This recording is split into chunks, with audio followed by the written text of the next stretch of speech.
And now for Battling to the End, Part 1000, we are joined by the illustrious Craig Stewart. How are you, sir?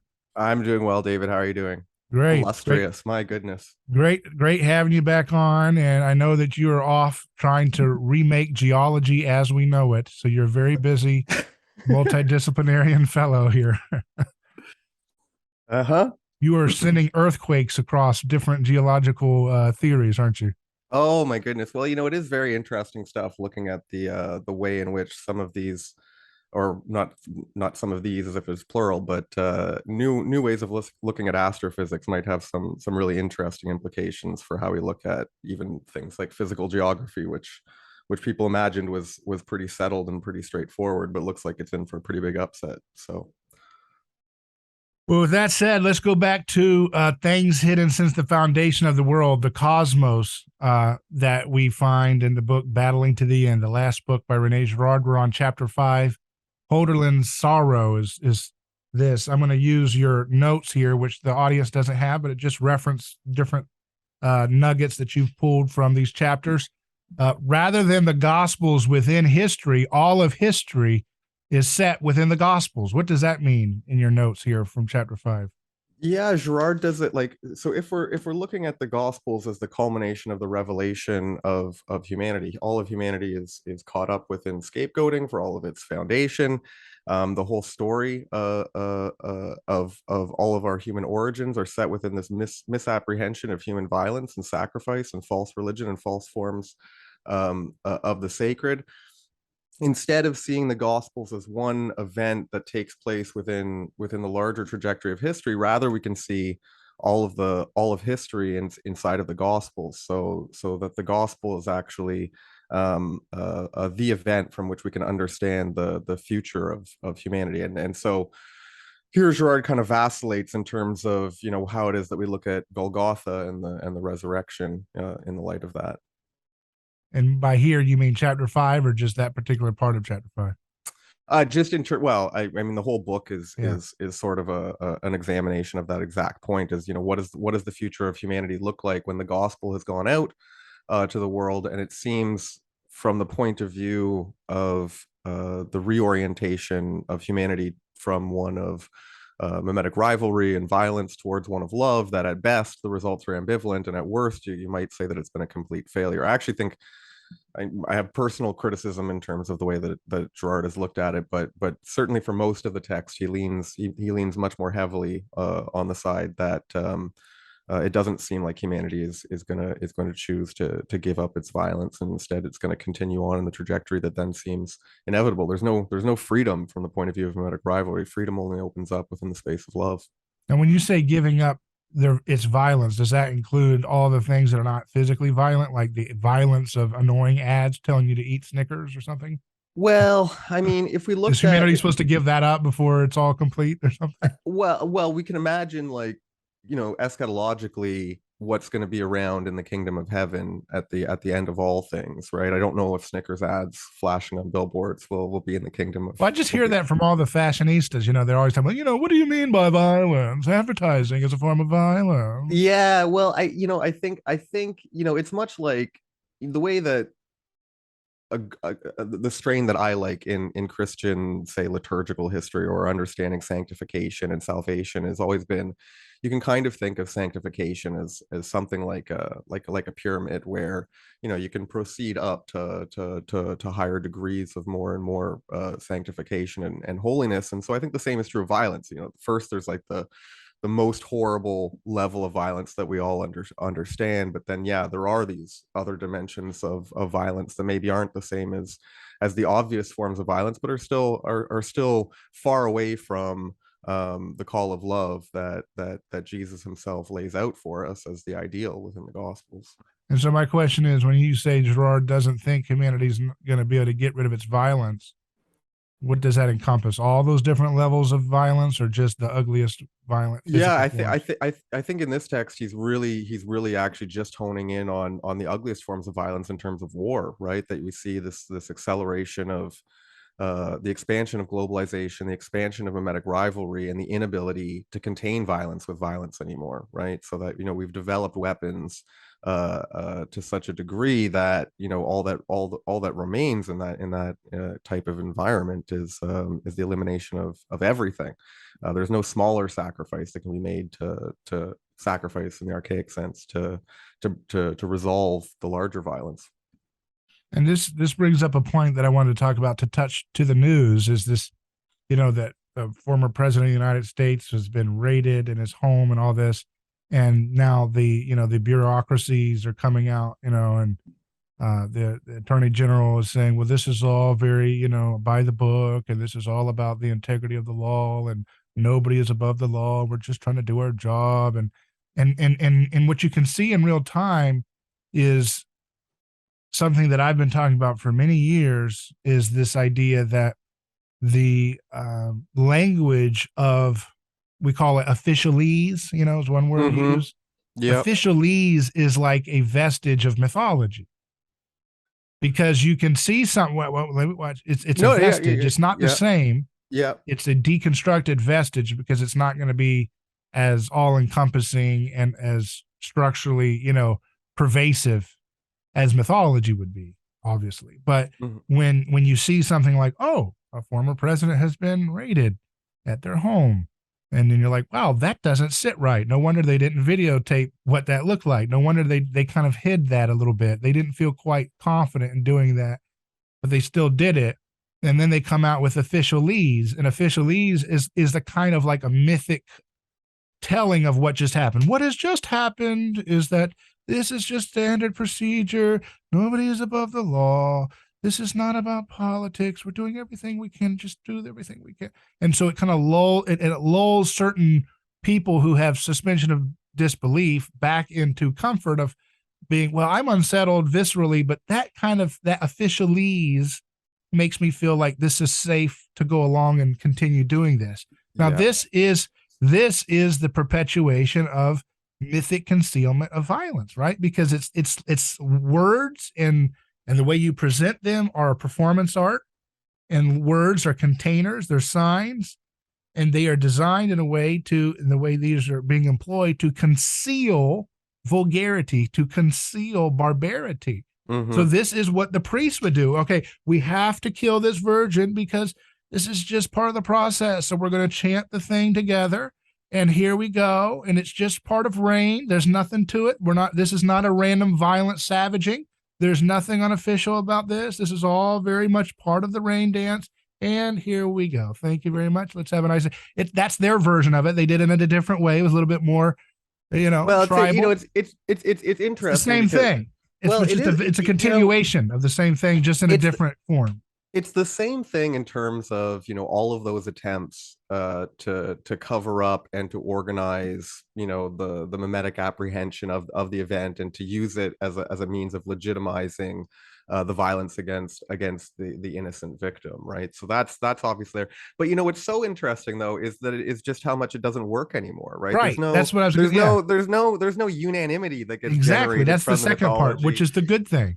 Yeah, and like you can just talk about the priests in the slaughtering of the victims, but it's the whole society, right? Like, it's the people who demand the sacrifices. It's the whole crowd. It's everyone who demands and depends upon these sacrifices in order to have peace in their own lives. And we still do in our way, but it's all fractured. There's no unanimity that's generated, and things don't come together the same way that it did, in myth, where everyone really believed it.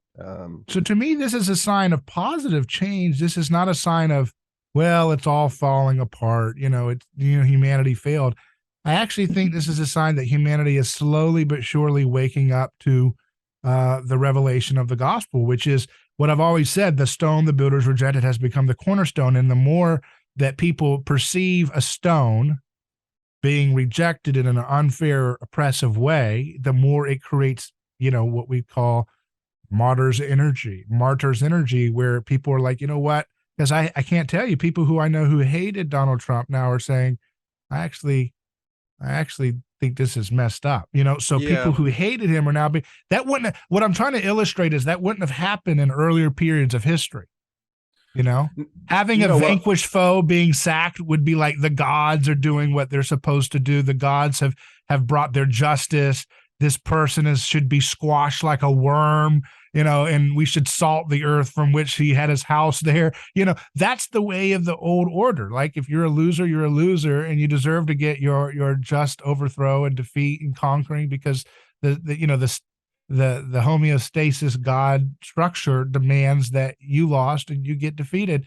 And that's not what happens now because of Christ.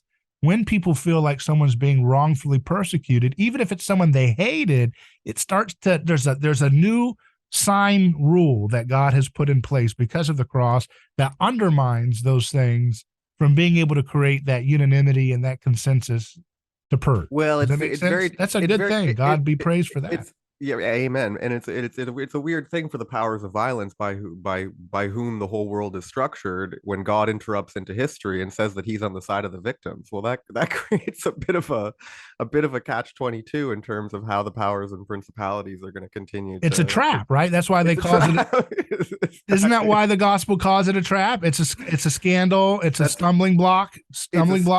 It's the Christus Victor theory of the atonement, which Girard talks about a bit in this work, where it's the devil being tricked into the cross, right, and then ensnared on the cross, and then Dante can portray the devil as crucified because he got tricked into the cross. So it's on the one hand, yes, and Girard, and this is the tone of the whole of the text, is Girard talking about, on the one hand, more victims are saved than ever before, we care more about victims than ever before. There is this real expansion of the gospel message, but at the same time, when we examine, where we're at historically, and you on your show, you go from one crisis to the next, and in terms of global apocalyptic proportions, everything we just had in terms of the virus crisis that we went through for the past few years, which is interesting that now the CDC today says was never a crisis at all in the first place. No one needs to anyway. But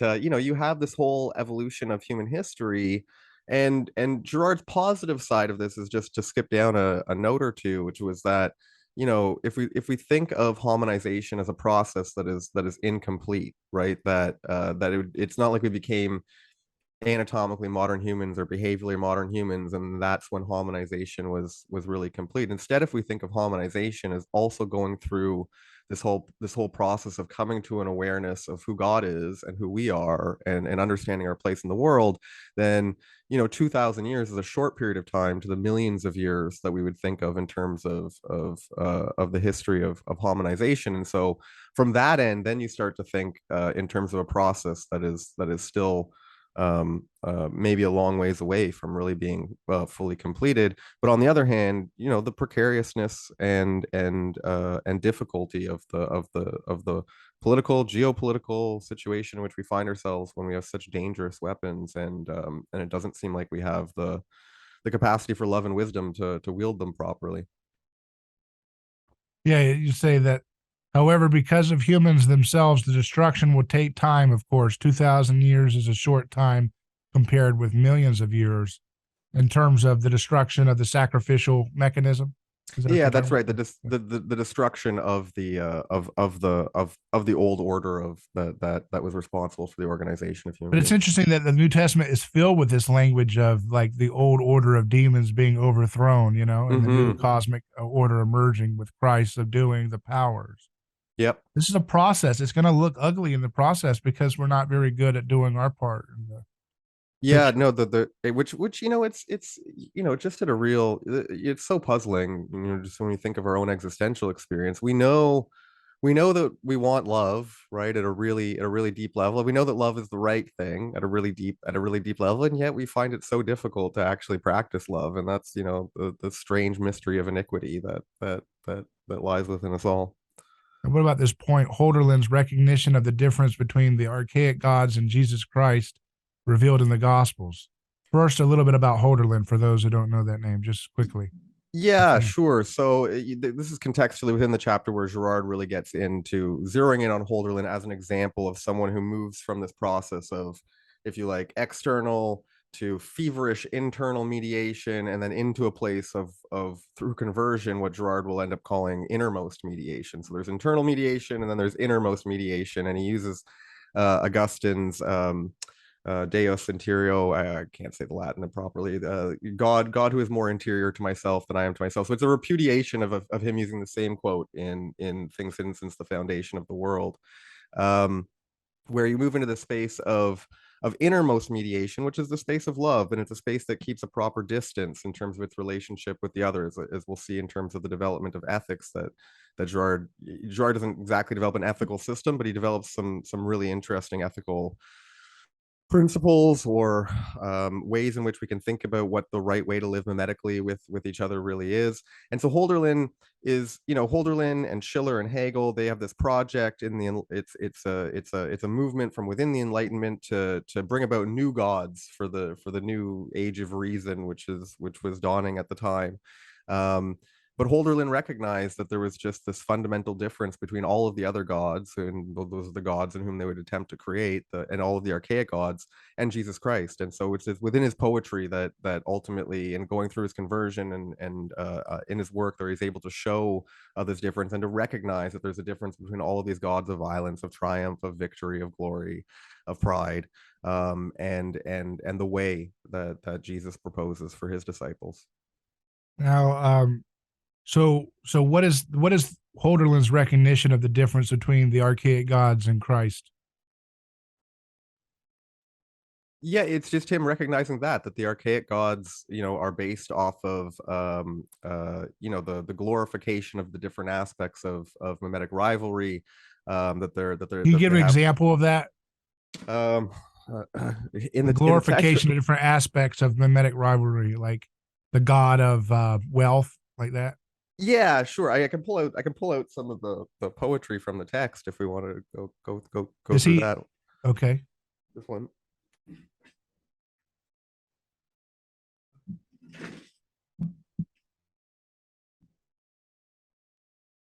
Ugh. Actually really good. I read some of it in the presentation, but here we'll let Holderlin speak here, I suppose. Is it cool if I just read out the? Yeah, go ahead. Okay. Um, Having looked upon much that is lovely and sung the image of God, and here among humankind it lives, and yet, you ancient gods and all, you valiant sons of the gods, one other I look for whom within your ranks I love. Where hidden from the alien guest from me, you keep the last of your kind, the treasured gem of the house, my master and lord. O you, my teacher, why did you keep away? And when I asked among the ancients, the heroes, and the gods, then why were you not there? And now my soul is full of sadness, as though you heavenly yourselves excitedly cried, that if I serve one, I must lack the other. And yet I know it is my own fault, for too greatly, O Christ, I'm attracted to you. Although Heracles' brother, and boldly I confess, you are the brother also of Evius, who tied who to his chariot harnessed the tigers and ran down as far as the Indus. Commanding joyful service, first planted the vineyard and tamed the fierceness and rage of the peoples, and yet a shame forbids me to associate with you with the worldly men. It would shame me to liken you to the worldly ones, and I know well the Father who made you is the same as you. Christ stands alone, under the visible heaven and stars, visibly assigned by God's will to the sins of the world, to the misunderstanding of the knowledge, when unceasingly daily cares overwhelm the human, but the spirit of the stars above him. But the strife, I am drawn to this necessity, makes the sons of gods carry the signs in themselves. The thunderer has provided in another way, but Christ gives himself up. Heracles is like the princes, Bacchus is the spirit of the community, but Christ is the end. The presence which the heavenly beings lack, which they cannot give to others, Christ gives. Mm. The heavens can't give, but Christ gives.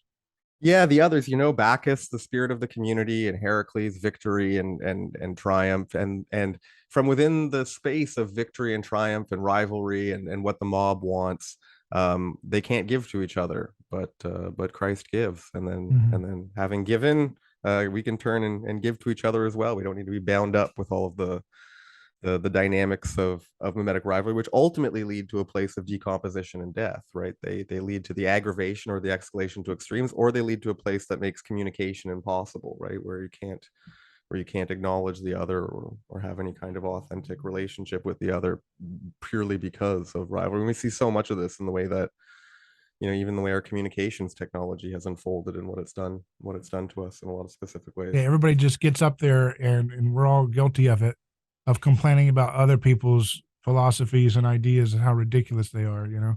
Yeah. Yep.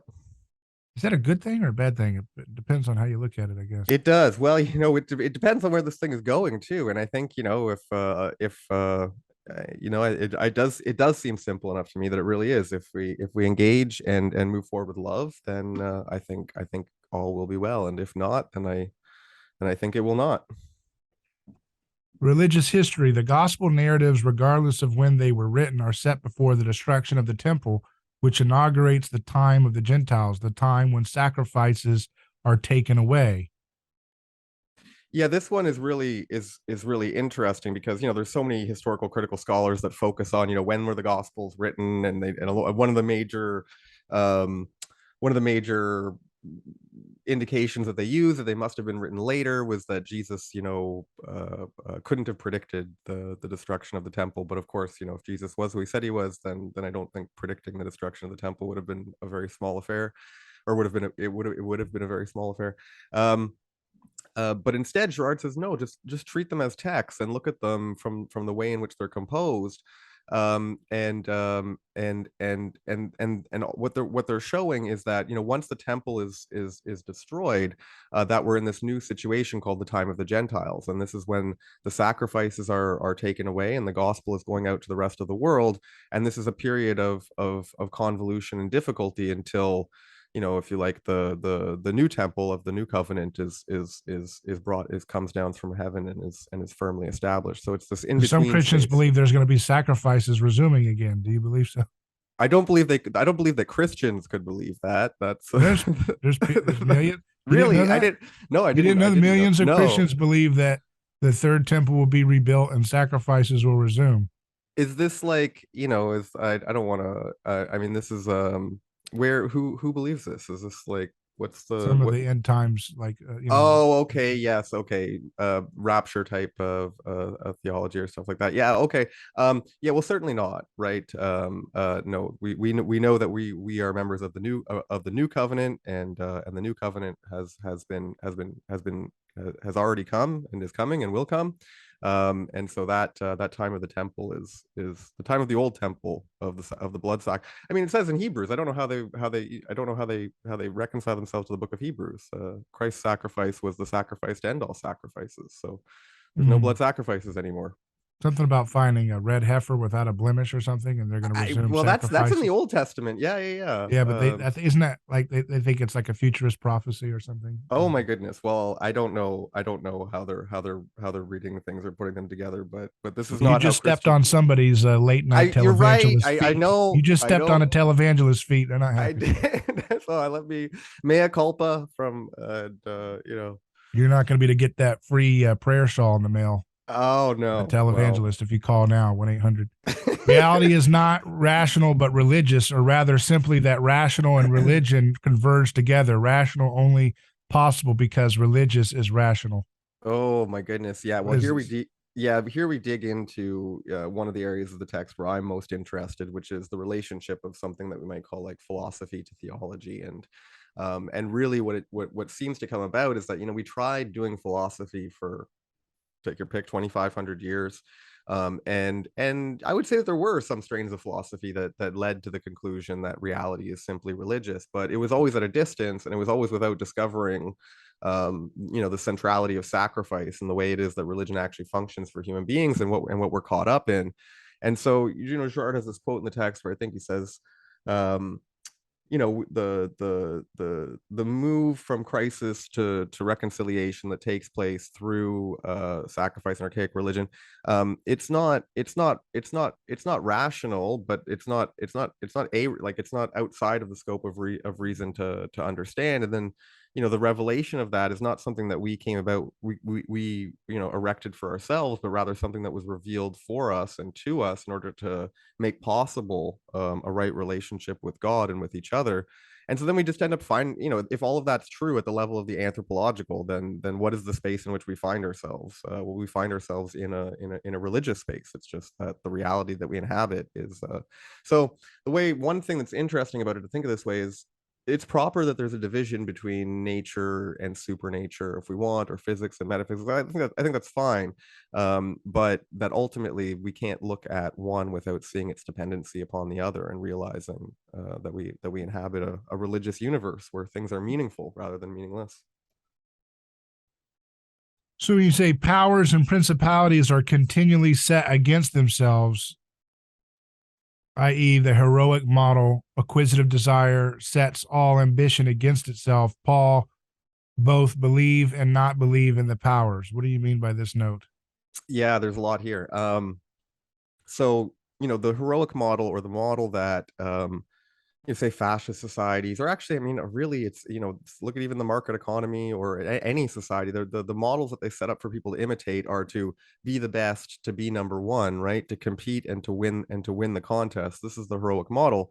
But of course, you being number one excludes anybody else from being number one, and so it always sets up this ambition and rivalry of everyone who's competing against each other. And so it ultimately ends up undermining the project of stability, which imagines it's going to be able to set out through organizing this hierarchy of competition. Um, And that's and not, but competition is not necessarily always bad, right? I mean, no, and I mean, there's playful competition, there's yeah. friendly competition, there's, if you don't have a competitive drive, you're going to have a weak society that doesn't want to do anything great, and it just, hang out in a trash dump all day. You've Yeah, got to and build, I you've don't got want to Girard strive. wouldn't Girard wouldn't go too far in criticizing the more ordinary forms of competition, although they do create certain problems in terms of the democratization of suffering. But How's that? How does competition create democratization of suffering? well, we talked about it in I think one or two talks previously. Just how there's a level of despondency that creeps in. You can see this on a lot of the data that's coming in off of social media. So social media is wonderful. It's amazing. It's a very important tool that we have, and thank God that we have it. But we also see the negative consequences of it now too, where you see rates of depression and anxiety and just the general angst and frustration that's going out for people as a result of being set in this constantly competitive environment where the stakes of the competition aren't exactly, it's not exactly clear how you ever win that competition. It doesn't have a rules or start or an end. But really, what Girard's talking about here is again talking about the much more foundational levels of violence, wherein if you have a society like the Nazis or whatever that sets up this rivalry of racial or state supremacy, well then what happens from that? Well, the other powers imitate that, and next thing you know, they're in competition and warfare with each other. So this heroic model that gets set up is very dangerous for the powers and principalities, and that they're set against themselves.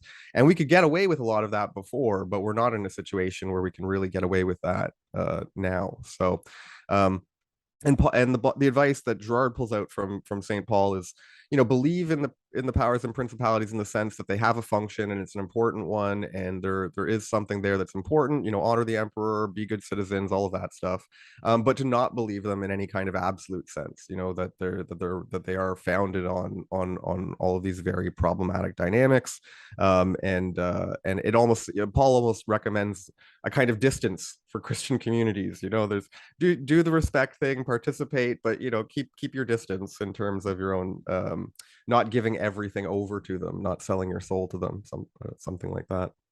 They don't operate in some kind of neutral space between heaven and hell, though, either. Well, I Or mean, Satan this and God. I think they're clearly in the Satan camp. So well, yeah, I mean, yes and no. I mean, Paul says that it's God himself who gives the sword to the emperor, and it's not without reason that he wields it. So Paul's perspective is not the one that they are with Satan. But where did they come from? What's their foundation he's story? writing that in a context in which the emperor had no problem using his sword to enforce the structure that allowed babies to die of exposure on the sides of the That's road. right. That's right. And I that's don't right. think And he's that still text should be writing read that. in a literal fashion. It's Yeah, obviously got well, some layers there. let's save it for a different discussion, because you and I have had hours of discussion on this But I want to make that exact clear, point. though, that So, it's not that is not well, necessarily how you would I take would that. make clear that it isn't clear, But I and would we've make clear that is up for discussion. This idea that the powers are clearly uh, uh, inaugurated when Satan fell out of heaven, and well, actually, That's something interesting too that I wanted to point out here is this idea of when you talk about Satan falling like lightning. I Mm-hmm. think that is an anthropological insight into precisely what I'm talking about, which is that this idea of a scapegoat driven society, of an accusatory powers cosmic order, is now going to fall from heaven. It's going to lose its luster, and now we're going to see it for what it really is, Oh which well, is profane. You know what I yeah, no, mean? I think that's right, and I think that is happening. That is what you see through all of the best punctuations in history is exactly that process playing itself out. But at the same time, just as we're sinners in need of God's grace, everything else too that we build up, whether it be our own homes and our households and our natural institutions and our voluntary associations, all of these are founded on, if you like, exclusion and there's been all kinds of injustice that has gone into them. But through the gospel, these things can be, if not perfected, vastly improved. And so, that's why I think it's not that we're supposed to just run away from the world or even to set up against them in antagonistic mimetic rivalry, but rather to be leaven that kind of transforms these things Right. from within. Yeah. Yeah, that's totally what I say, but I'm just saying that I think it's clear here that, when Paul talks about the idea that if the powers had known what they were doing, they wouldn't have crucified the Lord of glory.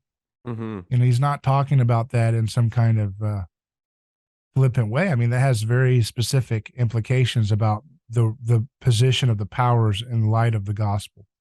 Um, Yeah, for sure. they're not, something that, they kind of didn't like what he did. No, they were directly against what he was doing because they didn't know what he was doing. But if they had known what he was doing, they wouldn't have allowed it to happen, right? They would have tried to, I guess, welcome him into the camp, right? Which they tried to do in some ways, right?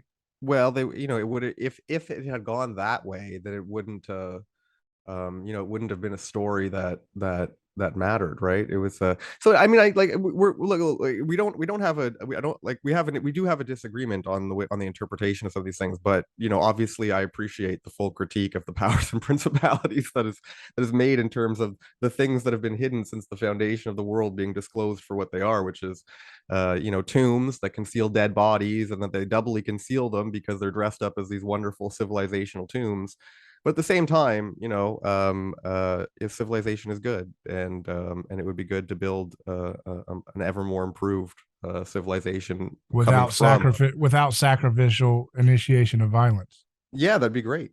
The end of the era of violence, people no longer believe in war in the sense of the accomplishment of ideology. That's for truth. I mean, that's one of the reasons why I think America is having a hard time containing its own internal violence, is that people don't believe in the transcendent rightness of the wars that they've been sold on television. I mean, one of the reasons being is that they haven't been asked to really participate in the wars, or the wars aren't really real. They're just something you watch on TV and go about your life sipping expensive drinks and going to Hawaii on vacation. There's no sense of involvement in a lot of these conflicts, at least in a direct way. There's an indirect cost to these things down the road and in different ways. But then you get the pictures coming back of body bags, and you get the pictures of torture and things going wrong, and civilians being killed unjustly on accident and sometimes intentionally, and all these different things.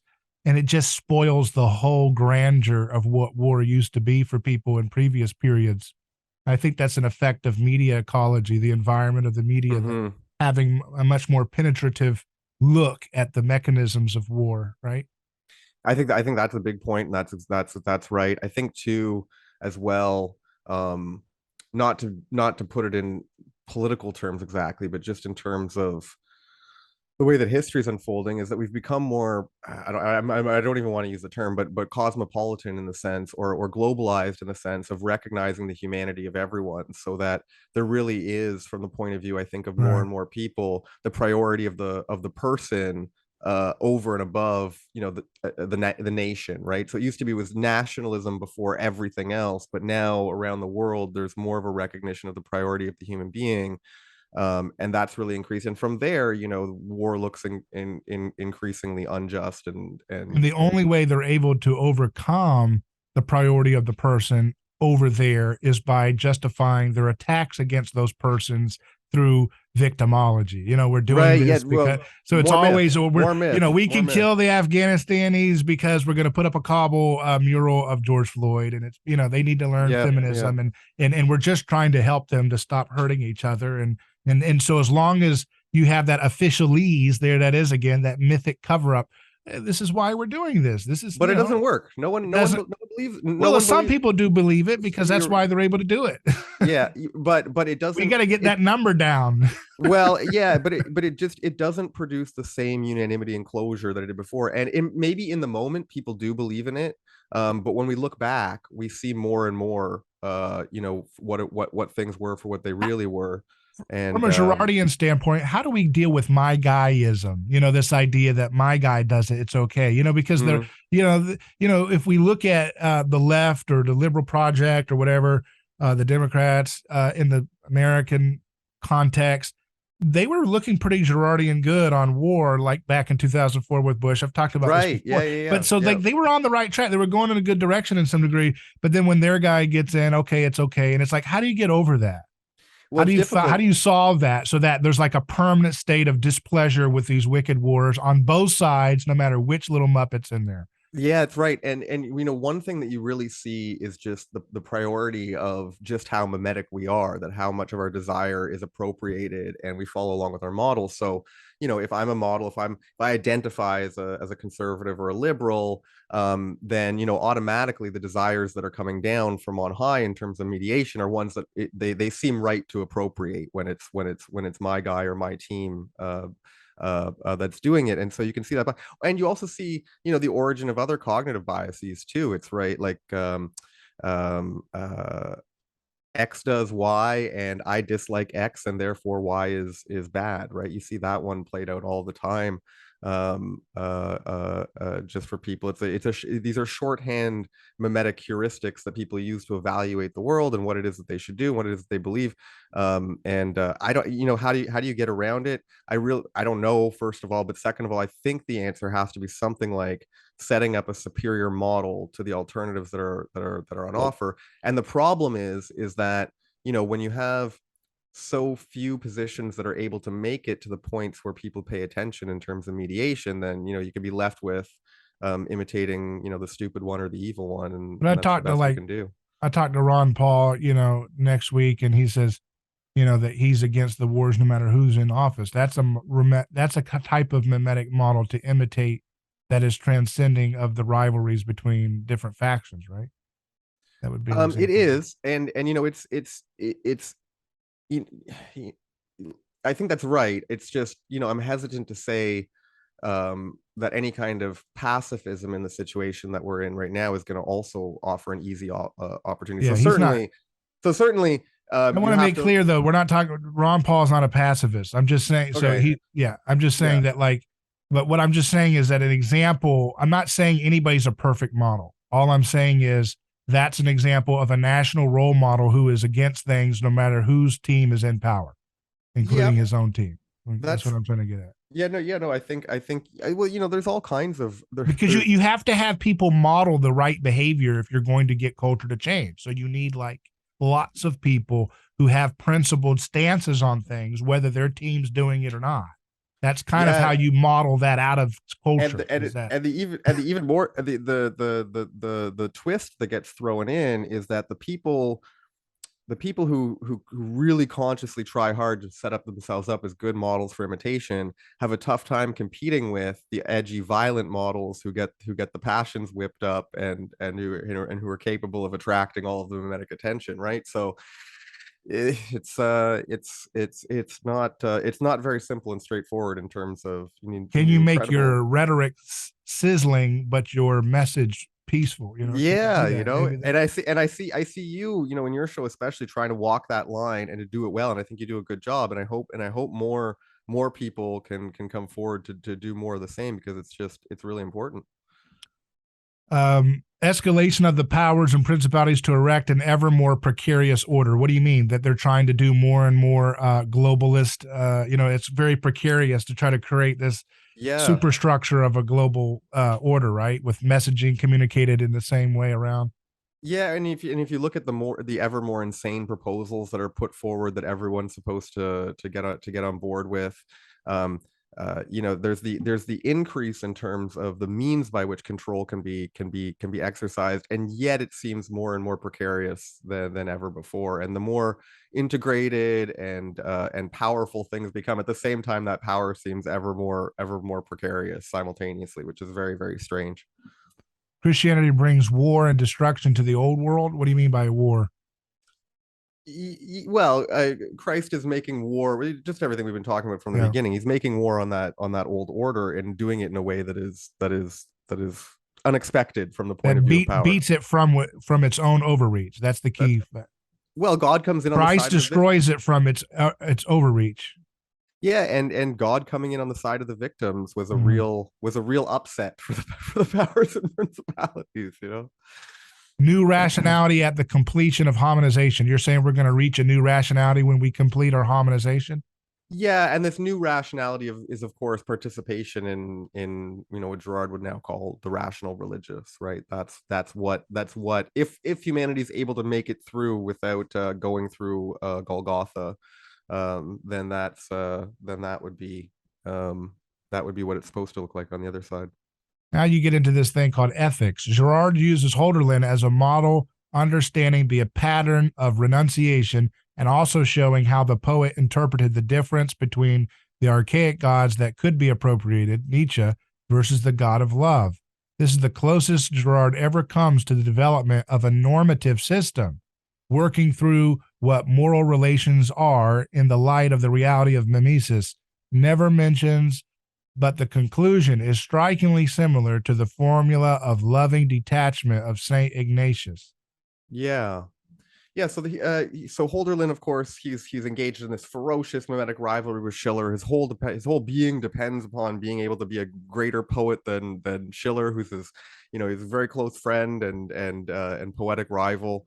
But then for Holderlin it becomes too much. He realized the aggravation, his behavior, everything that comes about. He doesn't want that. He doesn't care about the vanity of poetic glory anymore. So he renounces and he retreats into his tower, and he lives there for I think 30 years.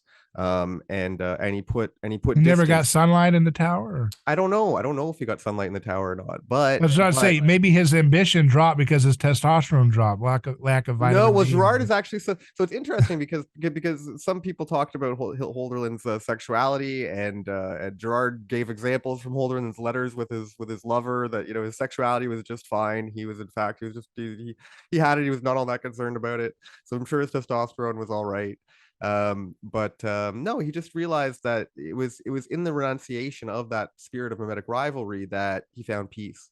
And it doesn't have to be it doesn't have to be as dramatic as Holderlin. I mean, Holderlin's a poet, so he's gonna be dramatic by nature. Um he realized that it was the renunciation of mimetic rivalry that led to peace and made the possibility of sanity in the full sense. And so Girard meditates on this, and there's wonderful paragraphs in the chapter that dig into it more deeply. What I found very interesting was that it's almost the exact same as this stance that Saint Ignatius, who developed Ignatian spirituality, advocates for, which is it's loving detachment. So you love, you're interested in others in the sense of loving them, but it's not the love that seeks out that it needs something from them or is attempting to possess them or something like that. It's an attitude of love that is also disinterested or detached, and both of those together, the dynamism of both those together creates the correct stance from the point of view of mimesis, which I found to be really, really interesting. So how is this the development of a normative ethical system from Girard, or the beginning of one? Yeah, it's working through because you have this problem of you can't renounce mimesis, right? So Girard kind of in Things Hidden said, talked about the possibility of renouncing mimesis, and once you get an intellectual understanding of this thing, you get, I think the and he and I think he would say still at the end, and I think he's right, that an intellectual understanding of some of this actually does really, really help in a lot of situations, but it's no cure for the problem.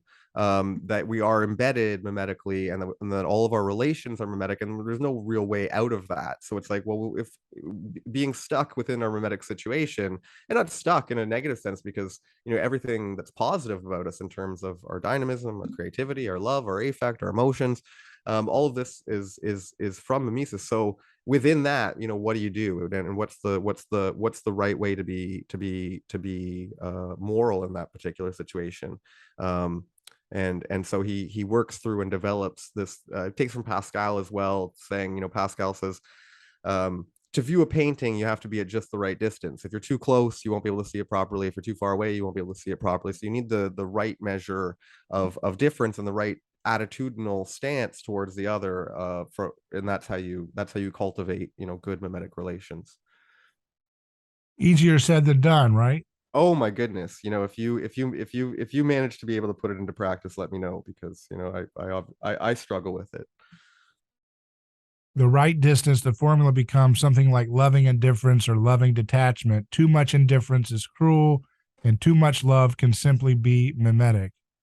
I think that's a little bit of a parallel between this left versus right polarity, too, right? You got the right a little bit more indifferent to some of the problems of on the edges of cultural norms, and then you've got the left being too excited to overthrow all these boundaries, and they get too Mhm. mimetic in the process, right? Yeah, I think something like that is definitely right, where the right can indeed be cruel in terms of its indifference and callousness towards certain issues, and the left, yeah, can get caught up in being too mimetic. And we see this individually too, right? I mean, the indifference is also something that comes out of the attitudes of narcissism and coquetry, and the posturing that we try to do, where like we try to be above it all, or we try to pretend that we're indifferent to everything. And really it's just a phony stance. But then the excessive romanticism too, that can also just be just as phony and just as mimetic and just as problematic. Even possible to love within mimetic relations or the dual, and indeed make possible indirect strategies which are often more effectual. It sees opportunities that are eclipsed by the deterministic and extreme positions of the dual. Yeah, this is very cool. So, from the point of view of mimetic rivalry, we tend to have, this is the uncovering of another kind of cognitive bias almost, or, we can call them mimetic biases or something like that, where um, from within the duel, the more extreme responses always seem right from the point of view of mimetic desire. But the problem is, it's like tunnel vision, or like horse blinders that are put on your eyes. What happens when you get within this hyper mimetic, within wanting to escalate the response mimetically with the other, is that other possibilities that are less extreme, that don't feel as, if you like, right or proper from within mimetic rivalry, get missed. And so there's very practical and pragmatic reasons for wanting to get this kind of mimetic distance in a healthy way. um, and we can also see the danger in terms of how easily things can escalate, globally as well. And all of this comes back to a realization of that we're all sinners, and that kind of helps you ground the situation. I've tried to do this with stories like I've had on, I've talked about Hillary Clinton, how she was abused as a girl, she says, and I say that at the same time I deeply criticize some of the things that she's done for wicked wars and things like that. But you have to hold those two things in balance, right? The idea of like having deep empathy with people who do bad things in high places, because you realize that they too had a childhood, and they too were just a little 3-year old when I mean, she didn't have to go the direction she went, but she went there because of life events that happened and choices she made as a response to them. And all human beings have that. We all have, you know we always talk about the powers of the world, but if we had their power, would we be much different? And that's the difference between a Christian critique on power and these older critiques. I think that's exactly right. And it's so easy from, again, within just knowing how natural, in quotes, if we like, scapegoating is for us to make the other as absolutely evil, and to deny the humanity of even the worst sinners and the worst villains. And it's the crimes are real, the horror is real.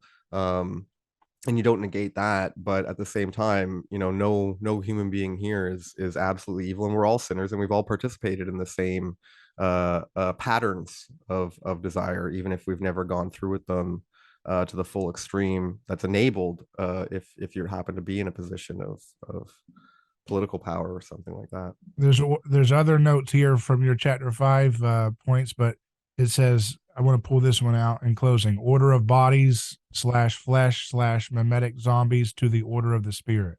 What are you talking about there?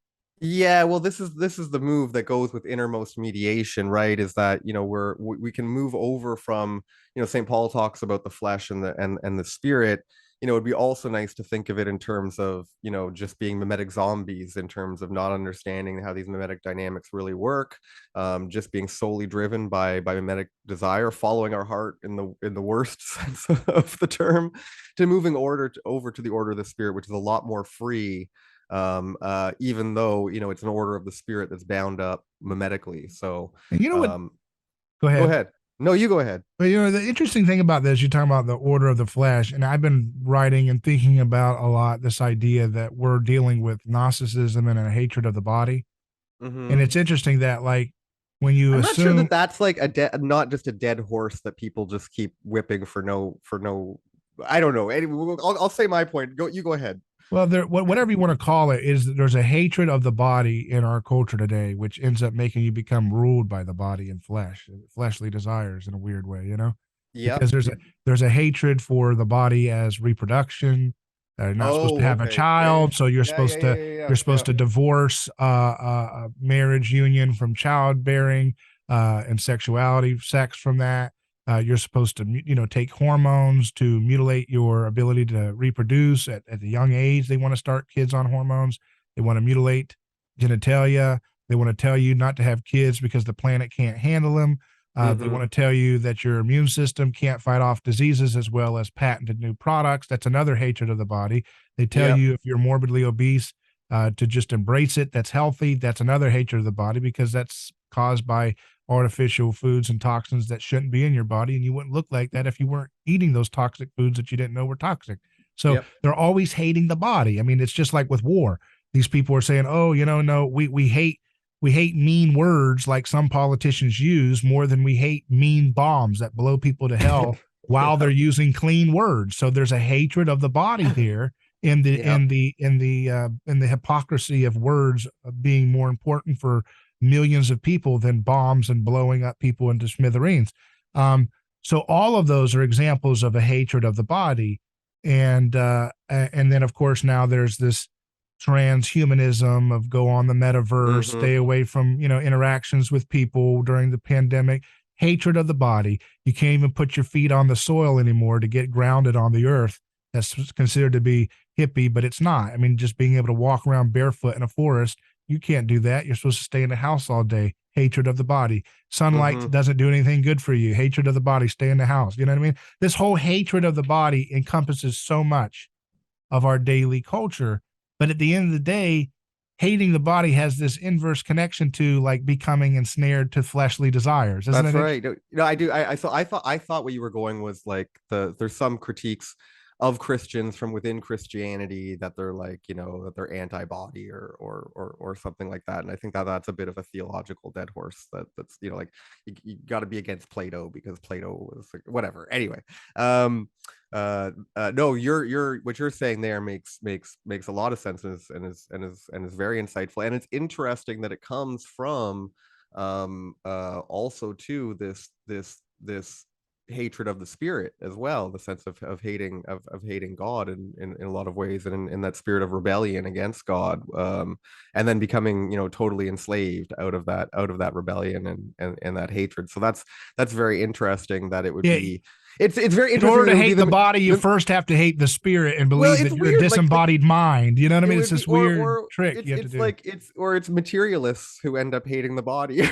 Right. something It's like so that. weird. But because they couldn't do any of this stuff without first using neo-Darwinism to bludgeon, some of the Yeah, foundations of Christianity in a way, it's very weird. And what you find in Christianity though, and is which is really dynamic and really powerful, is the union of apparent opposites, right? God becoming Paradox. flesh. Yeah, and the being able to unite these apparent paradoxes, right? And the answer to dialectic is paradox. Well, if we could we'll have to save that for another The discussion. answer to a conflict is the embrace of paradoxical truth and unity together. Well, I would have to, as harmony a together. philosopher, I have to say apparently paradoxical rather than actually paradoxical. Well, it's actually paradoxical too. Okay, all right. Because we can't conceive of some of these things without, having. I don't know. I can't. We can't abandon the principle of non-contradiction. We can't do it. We'll be in deep trouble if we do. So. Yeah. Well, then the other interesting thing is that there's a hatred of the body that it makes you ensnared to fleshly desires, and then there's a hatred of individual personhood that leads you into collective. It's weird. There's this obsession with the romantic self, which ends up making you hate the personhood of others, which makes you ensnared into collectivist tribal identities. That's another interesting phenomenon, right? Is that because the liberal project is obsessed with you find your bliss, you find your truth, you be yourself, you be anything you want to be. But then the more you follow that, the more you find out that you're ensnared to these collectivist scripts that have got you completely. And so in order to become a true individual, you have to embrace the idea that you're not an individual. Or like misanthropic humanists or things like that. We need to kill everyone to save the planet. Too many of those. All right. Take care, Craig. Thank you for joining me. Oh, God bless you, David. And I look forward to talking to you again sometime soon. All right. Take care.